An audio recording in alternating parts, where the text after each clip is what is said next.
कथेचं नाव मामद्या. लेखक दी बा पाटील. दुपारी महाविद्यालय सुटलं. मला घरी परतायची घाई झाली. तरी पण मी नेहमीप्रमाणे स्कूटर तहसील कार्यालयाच्या दिशेने वळवली. कचेरीच्या कोपऱ्यावरच वाडीचं काही कार्यकर्ते समोरून आलं. मी गाडी बंद करून कचेरी समोरच्या लिंबाच्या झाडाखाली थांबलो.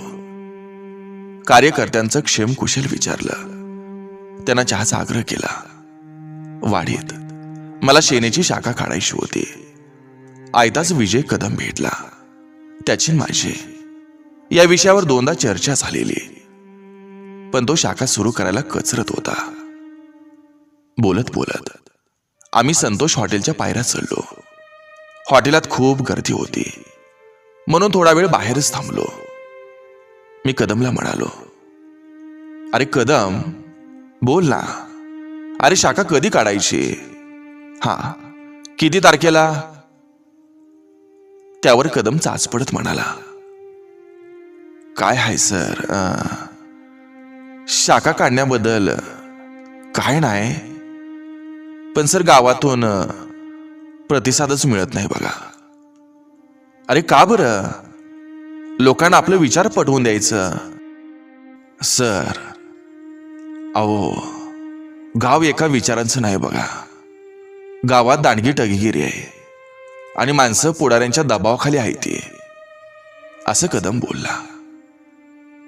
अरे हा, म्हणूनच मला तिथं शिवसेना न्यायची आहे आणि त्याशिवाय तिथली दादागिरी मोडायची नाही, असं मी विश्वास देऊन कदमला सांगितलं. तो क्षणभर गप्पच झाला. पुन्हा मी विचारलं, अरे कदम, असा कोण आहे गावात टग्या?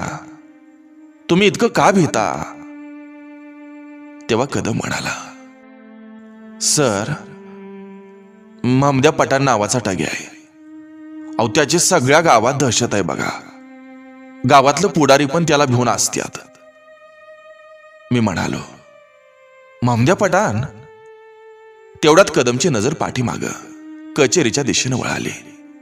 कचेरीकडे पाहतच तो मला म्हणाला, सर सर मामद्या आलाय. त्यो बघा, हा त्योच. कुठाय र? म्हणून मी कदमनं बोट केलेल्या दिशेला पाहिलं. तेव्हा कदम म्हणाला, हा त्यो बघा, त्यो दाढीवाला, गळ्यात हिरवी लुंगी टाकलेला. हा त्योच आहे. मी मामद्याकडे पाहिलं. त्याने मला पाहिलं. कदाचित तो मला ओळखत असावा.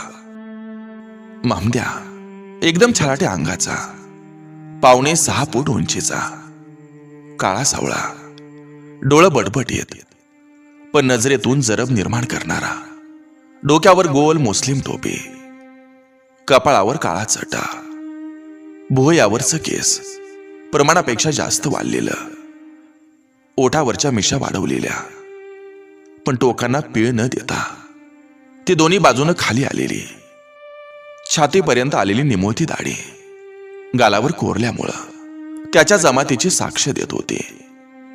गळ्यात हिरवी लुंगी खांद्यावरून ती खाली सोडलेली. अंगात 3 बटनांचा पूर्ण बाह्यांचा पोपटी रंगाचा शर्ट, खाली घोट्याच्या वर आलेली आखुडती पांढरी विचार, पायात कोल्हापुरी पायतान.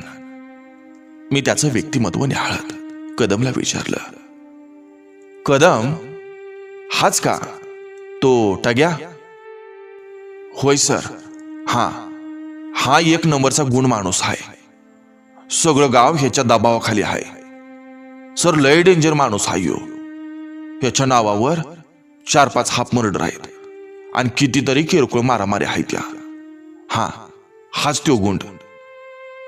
मी म्हणालो, अरे कदम, हा आपल्या वाटेला येईल का? कदम बरोबरचा कार्यकर्ता म्हणाला, सर शाखा काढायला ह्योच मामद्या आडवा येतोय. आपल्याला आव्हान देतोय. गावात शाखा होऊ देणार नाही असं म्हणतोय आणि शाखा काढणाऱ्यासनी बघून घ्यायची भाषा करतोय. सर कायम चौकातल्या पारावर त्या पिपळाच्या झाडाखाली बसून असतोय आणि सोबतीला कुराडवी बाळगतोय. मी कार्यकर्त्यांचं म्हणणं गंभीरपणे ऐकून घेतलं आणि मग म्हणालो, हा, असं जर असेल ना तर आत्ताच त्याला विचारतो. तसा कार्यकर्ता हवालदिल झाला. मला म्हणाला, हे बघा सर, आतापासूनच भांडणं नको ती. आम्ही गावातल्या गावात त्याला बघायची व्यवस्था करतो. ह्यात तुम्ही कशाला पडता? त्याला असा डिवचून उपयोग नाही बघा. मी ठीक आहे म्हणून हॉटेलमध्ये गेलो आणि आज जाताना मी पुन्हा पाठीमागं वळून ममद्याकडे पाहिलं. तो एकटक माझ्याकडे बघून आपल्या निमुत्या दाढीवरून तो हात फिरवत होता.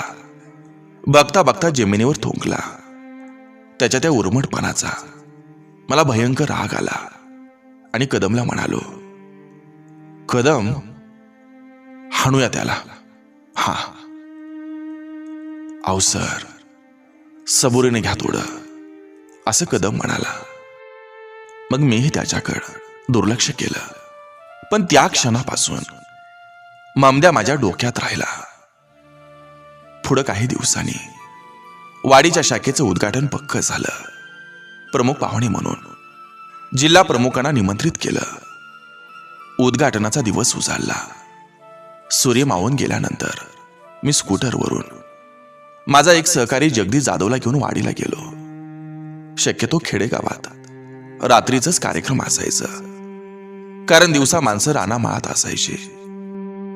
गावात गेल्यानंतर मला समजलं, वाडी ही मुस्लिम बहुल असलेलं गाव आहे. मराठा समाज हा मुठभरच होता. इतर समाज फारसा नव्हताच. त्यामुळे गावच्या सरपंचापासून ते खालच्या सोसायटीच्या चेअरमन पदापर्यंत सगळी पदं ही मुस्लिमाच्याच ताब्यात होती. खरं तर तेही माणसं कुणबी समाजासारखीच वागायची. गावात जातीवरून वाद वैर असं काहीच नव्हतं. पण ममद्यासारखी गावावर दादागिरी करणारी काही मंडळी होती. ती जात धर्म बघत नव्हती. ती आपल्या जातीसह गावातल्या गोर गरिबावर धाक दपडशा करायची. खरं तर गावात सेना आली म्हणून मराठ्यासह गावातल्या काही सर्वसामान्य मुसलमान लोकांनाही खूप आनंद झाला.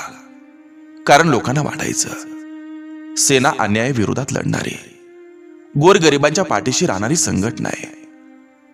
गावातल्या गुंडगिरीला आता उत्तर मिळेल असं लोकांना वाटलं. पण तिथल्या काही जातांद्यांना हे सेनेचं आगमन नकोच होतं. त्यांना वाटायचं सेना आपल्या धर्माविरोधात आहे. अगदी तशीच समजूत ममद्याचीही झाली होती. त्यामुळे तो अस्वस्थ झाला. त्यानं शाखा उद्घाटनाला विरोध करायचं ठरवलं. रात्री उद्घाटनाला खूप उशीर झाला. जिल्हा प्रमुखांची खूप वेळ वाट पाहिली, पण ते आलेच नाहीत. शेवटी माझ्या हस्तेच नामफलकाचं अनावरण झालं. त्यानंतर जाहीर सभा सुरू झाली. 15-20 जणांचा घोळका घेऊन ममद्या सभेत घुसला. त्यानं गोंधळाला सुरुवात केली. हाँ, इस वाड़ी में शिवसेना नहीं चलेगी, फलक उखाड़ दो, यहां से चले जाओ, असं ओरडत त्यानं दंगा सुरू केला. मग आमचे कार्यकर्ते उठले, त्याच्यावर चालून गेले.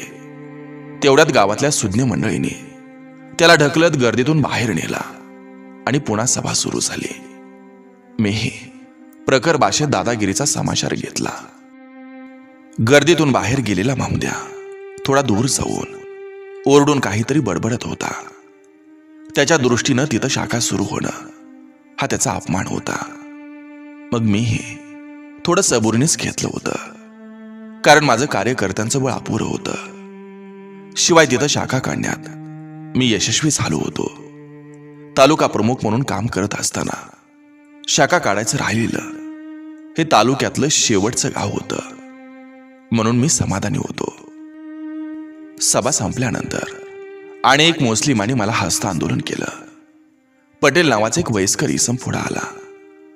त्यानं मला वाकून नमस्कार केला. त्यांचं वय लक्षात घेऊन मी पण त्यांचं पाय शिवलं. पटेलनं मला त्यांच्या घरी चहा पाण्यासाठी येण्याचा आग्रह केला.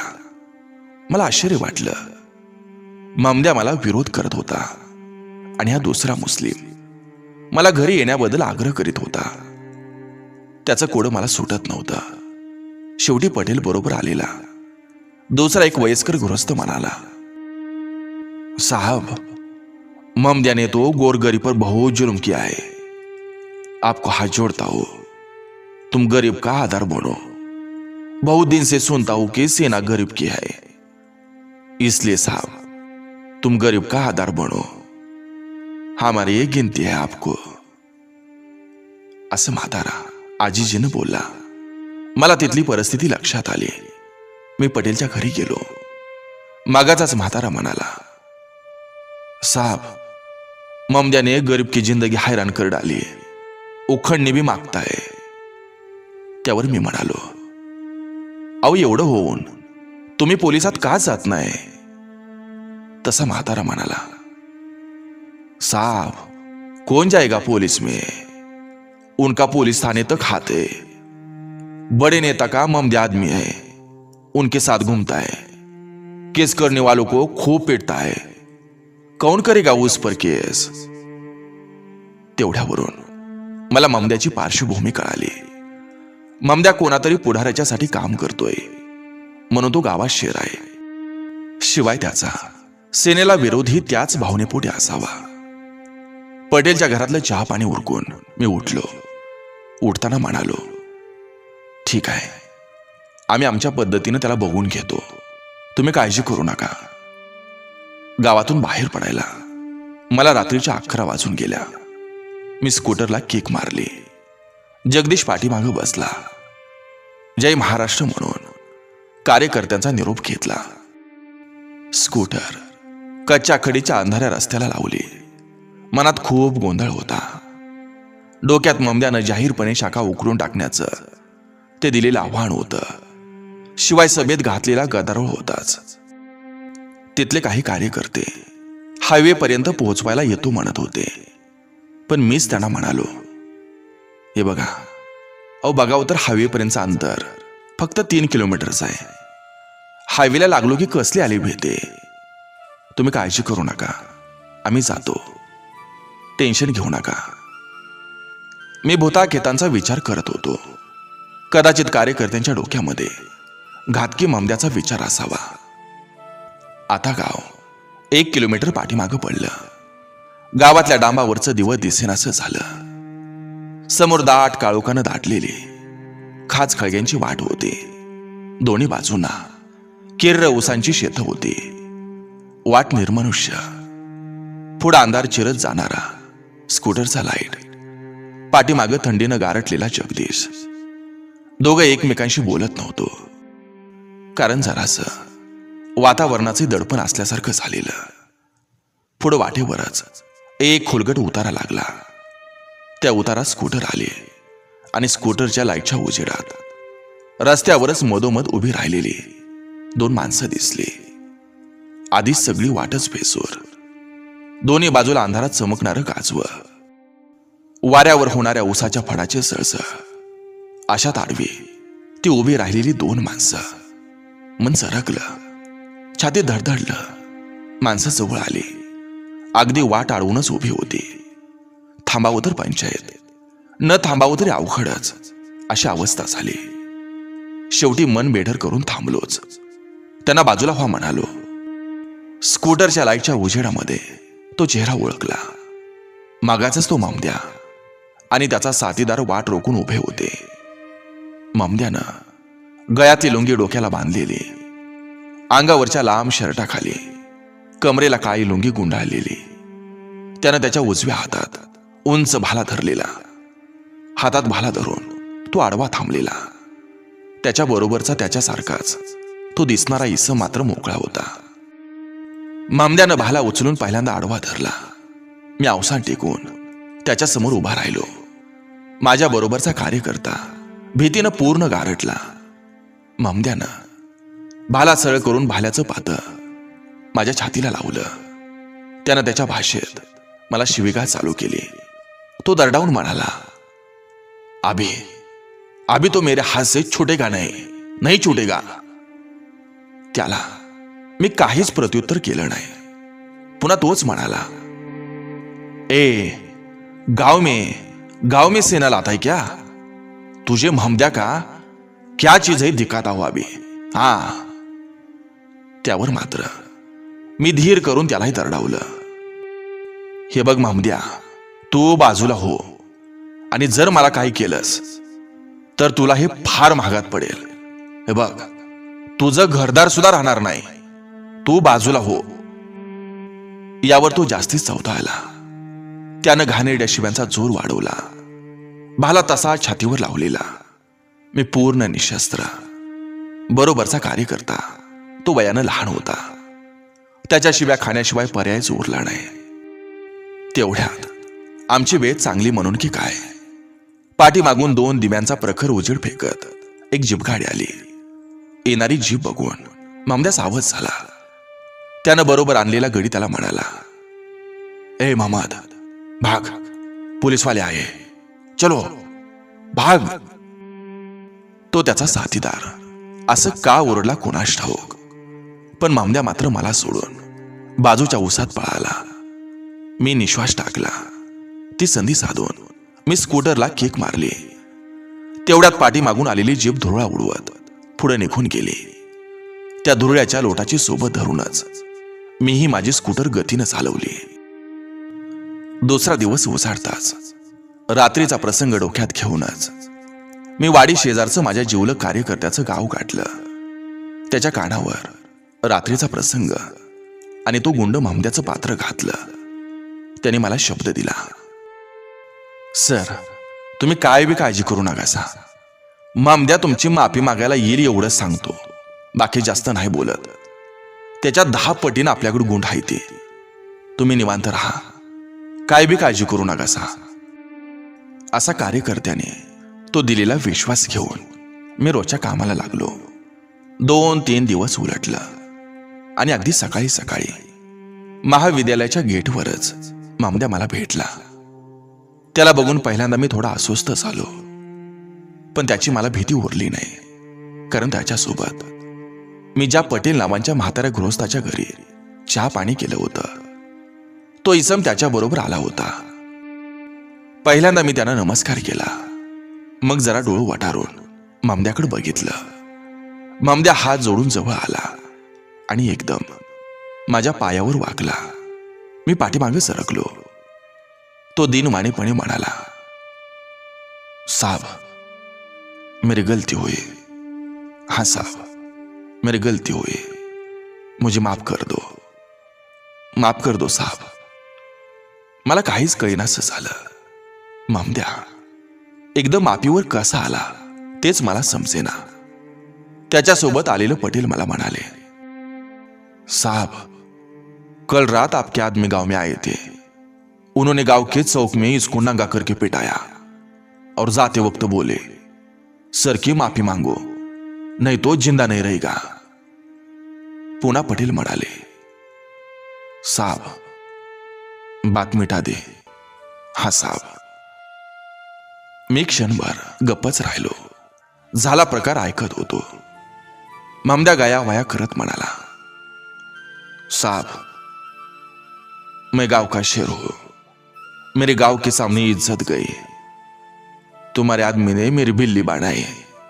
माफ कर दे साहब.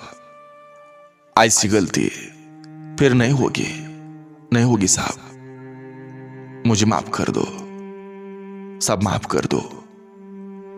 झाल्या प्रकाराबद्दल महमद्याला पश्चाताप झालेला. पश्चातापापेक्षाही कदाचित त्याला माझ्या कार्यकर्त्यांची भीती पडली असावी. मी त्याला माफ केलं. त्या दोघांनाही गेट जवळच्या टपरीवर चहा पाजला. ती दोघं आली तशी निघून गेली. मी चौकशी केली तेव्हा मला सगळी हकीकत कळाली. ज्यांच्या कानावर मी झाला प्रकार घातला होता त्यांनी त्याला चोप देऊन माझ्याकडं माफी मागण्यासाठी पाठवला होता. त्यामुळंच तो एवढा आक्तिक होऊन आला होता. मग मी जाणलं की त्याची गावात चालणारी दादागिरी ही फक्त गरिबापुरती मर्यादित आहे. त्याला रोखणारा गावात अजून त्याला कोणी भेटलाच नव्हता. त्याला मार बसल्यामुळं गावात चांगली प्रतिक्रिया उमटली. तिथल्या काही लोकांनी मला प्रत्यक्ष भेटून माझं अभिनंदन केलं. झाल्या प्रकारानं सेनेच्या स्थानिक कार्यकर्त्यांनाही बळ मिळालं. गावातला महमद्याचा दरारा कमी झाला. त्याच्याबद्दलची माणसाच्या मनातली भीती संपली. असंच दिवस सरत होतं. मी माझी नोकरी सांभाळून पक्षाचं काम करत होतो. माझ्या कामाच्या व्यापामध्ये मी मामद्याला पूर्णपणे विसरलो. तो माझ्या स्मृतीतून गेला. एक दिवस पुन्हा तो सरळ माझ्या घरीच आला. त्याच्यासोबत त्याची बायको पण होती. तो बायकोला घेऊन मुद्दामच मला भेटाय आलेला. दोघांनी वाकून मला नमस्कार केला. मी त्याचा आदरातिथ्य केलं. मी दिलेला चहाचा कप संपवून माझ्या समोरच्या खुर्चीत ताट बसत तो मला म्हणाला, साहब, लय वाईट हुआ. गांव का कुत्ता मुझ पर भूखने लगा है. मैं क्या था और क्या हुआ? त्यावर मी त्याला काय म्हणायचंय ते सविस्तर सांग म्हणालो. त्यानं त्याची कैफियत मांडली. माझ्या कार्यकर्त्याने गावात त्याची हवा काढल्यापासून त्याला गावात कोणी जुमानत नव्हतं. काहींनी सरळ सरळ त्याच्यावर हात टाकला होता, तर काही जण पोलिसांमध्ये त्याच्यावर तक्रार घेऊन गेले होते. त्याला त्याच्या भाषेतच उत्तर मिळालं होतं. शिवाय गुन्हेगार म्हणून पोलीस डायरीला त्याची नोंद होती. त्यामुळे पोलीसही त्याच्यावर उलटले होते. कोर्टात चाललेल्या जुन्या केसेस चालवताना पैसे खर्चून तो बेकार झाला होता. दादागिरी संपल्यानं आवक ही बंद झाली होती. हे सगळं चित्र त्यानं आणि त्याच्या बायकोनं हे माझ्या समोर मांडलं. त्याची बायको चांगलं मराठी बोलत होती, म्हणून मीच तिला विचारलं, तुम्हाला मराठी येतं? मग हाच तुटक हिंदीत का बोलतोय? त्यावर ती म्हणाली, साहब, त्यासनी पण मराठी येतंय, पण त्यासनी जातीची भाषा बोलायची सवय आहे. म्या मराठ्यांच्यात कामधंद्याला जाते, म्हणून मला गावाची भाषा येते.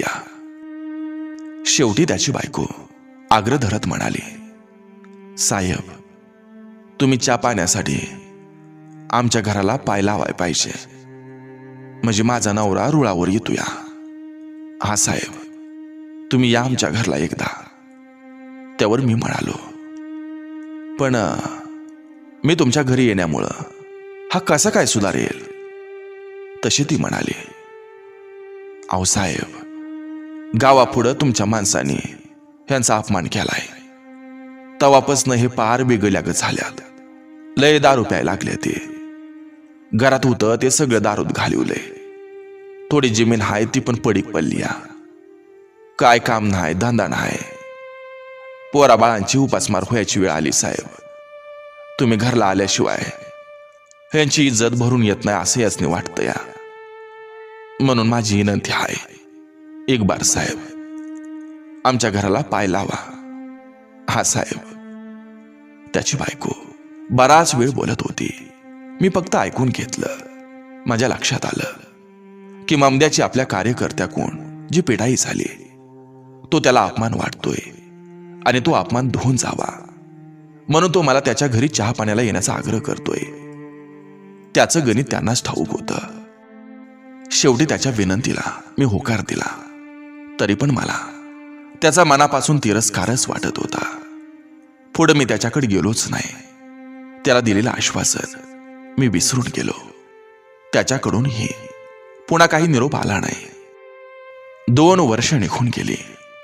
मी वाडीला शाखेच्या एका कार्यक्रमासाठी गेलो. त्याच पूर्वीच्या चौकात रात्री सभा झाली. भाषण करत असतानाच मी पुढची माझ्यासमोर बसलेली गर्दी ती चौफे न्याहाळत होतो. एका क्षणी लाईटच्या उजेडात अगदी पुढच्या बाजूला माणसांच्या गर्दीमध्ये बसलेल्या मामद्यावर माझी नजर गेली. आता त्याच्या डोईला फाटकी टापर होती. त्याच्या दाढी मिशा अस्ताव्यस्त वाढल्या होत्या. अंगावरचा मळकट शर्ट ठिकठिकाणी फाटला होता. गालफाड आणि डोळं हे आत ओढलेलं होतं. शरीर क्रोश झालेलं होतं. दारूचा कैप त्याच्या डोळ्यात चाललेला. अधूनमधून मान झोकाण्यात देत होती. त्याला बघून मला वाटलं, हा आणखीन काहीतरी गोंधळ करायलाच येऊन बसला असावा. पण तो माझ्या प्रत्येक वाक्याला टाळी वाजवून म्हणायचा, हा सच है, ये सब सच है. गरीब की वाली शिवसेना है. हा. त्याच्या बाजूने माणसं त्याला हसायची, पण त्याच्यातलं परिवर्तन मला सुखावून गेलं. कारण याच चौकात त्यानं मला आव्हान दिलं होतं आणि आज इथंच तो टाळ्या वाजून माझ्या विचारांना दाद देत होता. सभा संपल्यानंतर गर्दीतून वाट काढत तो माझ्यापर्यंत पोहोचला. हात जोडून मला जय महाराष्ट्र म्हणाला. कोणीतरी त्याला हटकला, पण मीच त्याच्या खांद्यावर हात ठेवून म्हणालो, मोहम्मद, कसं चाललंय तुझं? साहब, अच्छा है, लेकिन आप हमारे घर आया नाही, असं तो म्हणाला. मी त्याला चल येतो म्हणालो. कार्यक्रम आवरल्यावर शाखा प्रमुखाला घेऊन मी मामद्याच्या घरी गेलो. पुढे जाऊन त्यानं मी येणार असल्याचं त्याच्या बायकोला सांगितलं होतंच. तिलाही आनंद झालेला. तिनं घरातल्या फाटक्या चटईवर आपल्या दारिद्र्याची लाज झाकण्यासाठी एक बऱ्यापैकी साडी अंतरली होती. ती साडी तशी जीर्णच, पण वेळ मारून यायला ठीक होती. त्या बैठकीवर तिनं मला बसण्याचा आग्रह केला. मीही बसलो. ममद्याचं घर म्हणजे 10 बाय 15च्या 2 खोल्या, जेमतेम 7 फूट उंचीच्या, कुंभारी कौलांच्या, छताला असणारं तुरीचं काड आणि ती बांबूची कामटं, चुलीतून निघणाऱ्या धुरानं पूर्ण काळवंडून गेलेली. बाहेरच्या खोलीतूनच त्याचं आतलं स्वयंपाकघर दिसत होतं.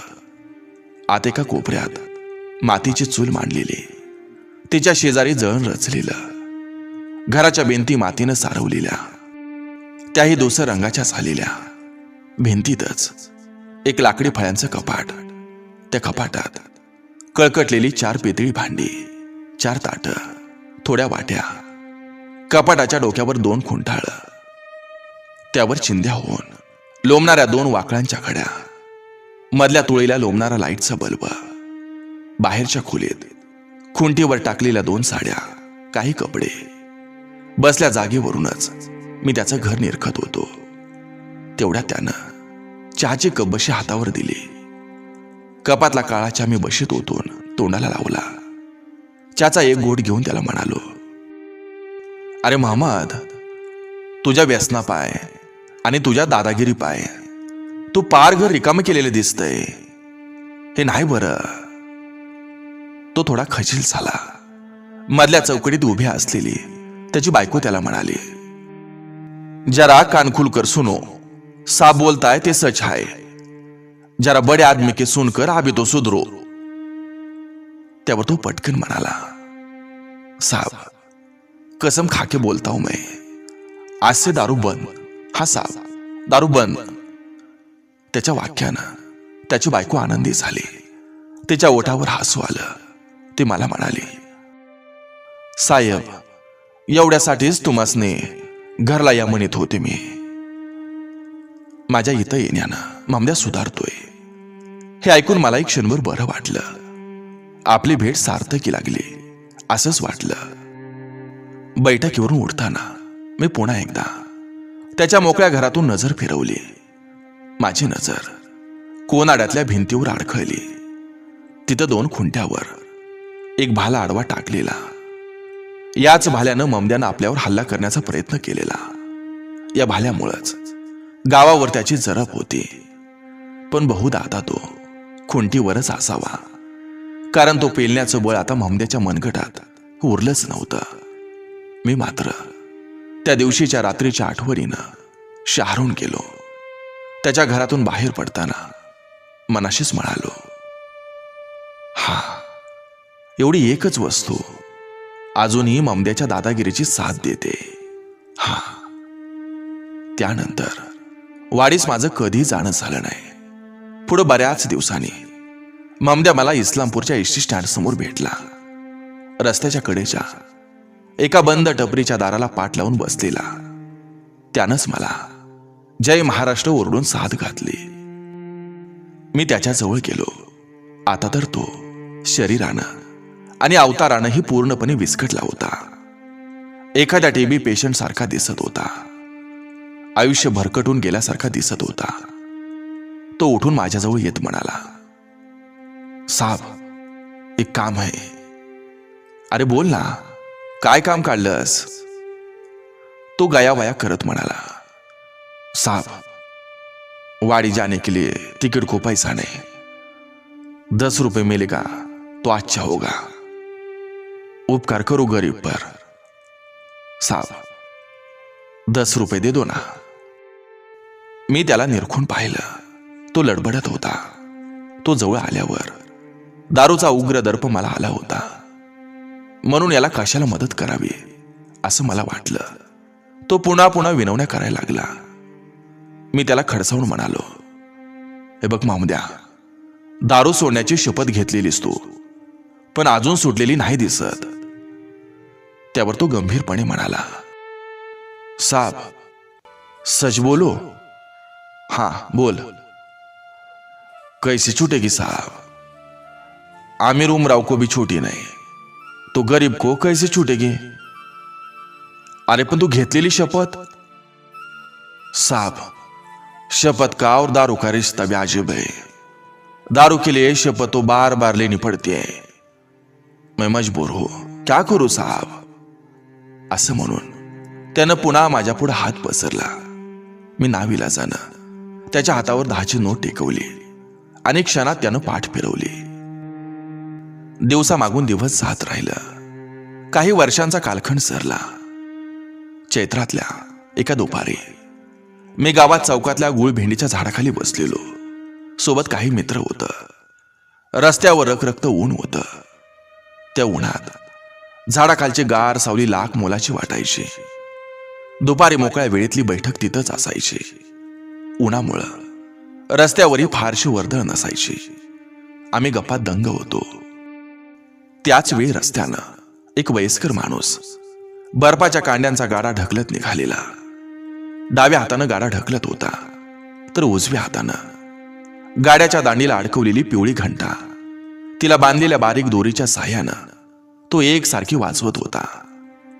त्याचं केस आणि दाढी पिकलेली, चेहऱ्यावर वार्धक्य साचलेलं, गाल बसलेलं, डोक्यावर पांढरी मळकट टोपी आडवी झालेली, अंगात पिवळा शर्ट, खाली आखूड पांढरी विचार, पायात झिजलेल्या रबरी चपला. त्यानं रस्त्यावर माझ्या समोरच गाडा थांबवला. तो माझ्याकडे बघतच राहिला. मला वाटलं गिरायकाच्या आशेनं बघत असावा.